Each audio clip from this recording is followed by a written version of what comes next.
बिस्मिल्लाहिर्रहमानिर्रहीम। सही बुखारी हदीस नंबर 426।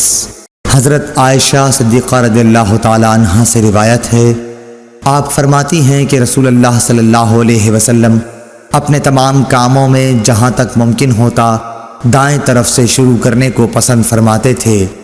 तहारत के वक्त भी, कंगाह करने और जूता पहनने में भी।